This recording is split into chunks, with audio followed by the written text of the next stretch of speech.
आज आपण हिंदी बोधकथा पाहणार आहोत. शालेय शैक्षणिक जीवनामध्ये रोज आपण परिपाठ वेगवेगळ्या भाषांमध्ये सादर करतो. तर आज आपण हिंदीमधील बोधकथा घेऊयात. बोधकथेचे नाव आहे परेशानी की चट्टान. आज का एक प्रेरक प्रसंग. परेशानी की चट्टान.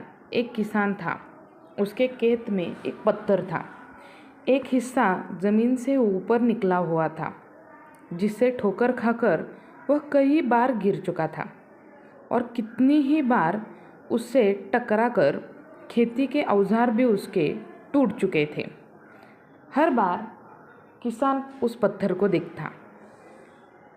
रोज़ाना की तरह आज भी वह सुबह सुबह खेती करने पहुंचा और इस बार वही हुआ. किसान का हल पत्थर से टकराकर टूट गया. किसान क्रोधित हो उठा और उसने निश्चय किया कि आज वो जो भी हो जाए वह इस चट्टान को ज़मीन से निकालकर इस खेत के बाहर फेंक देगा. वह तुरंत गांव से 4-5 लोगों को बुला लाया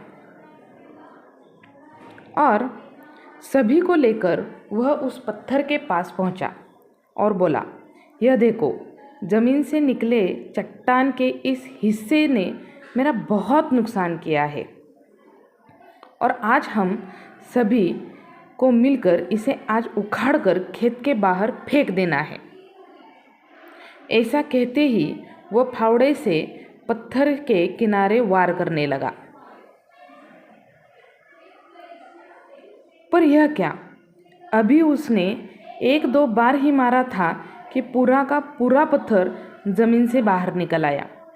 साथ खड़े लोग भी अचरज में पड़ गए और उन्हीं में से एक ने हंसते हुए पूछा, क्यों भाई, तुम तो कहते थे कि पत्थर खेत के बीच में एक बड़ी सी चट्टान दबी हुई है, पर यह तो एक मामूली सा पत्थर निकला.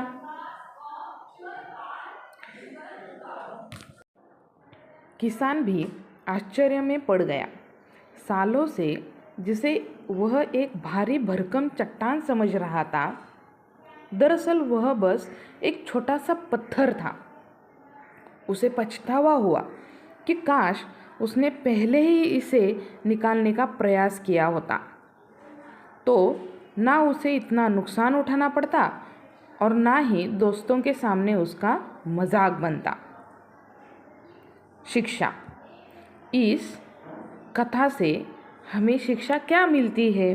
तो हमें शिक्षा मिलती है, हम भी कई बार ज़िंदगी में आने वाली छोटी छोटी बाधाओं को बहुत बड़ा समझ लेते हैं और उनसे निपटने की बजाय तकलीफ उठाते रहते हैं.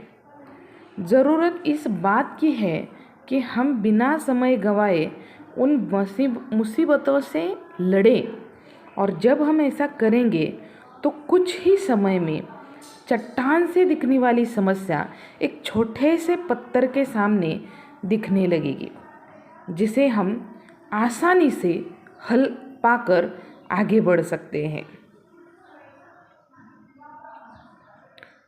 अशाच छान छान बोधकथांसाठी आमच्या चॅनेलला लाईक करा, शेअर करा आणि सबस्क्राईब करायला विसरू नका, जेणेकरून आपल्या शैक्षणिक कारकिर्दीमध्ये बोधकथा, सुविचार व अन्य काही महत्त्वाची माहिती आम्ही तुमच्यासाठी घेऊन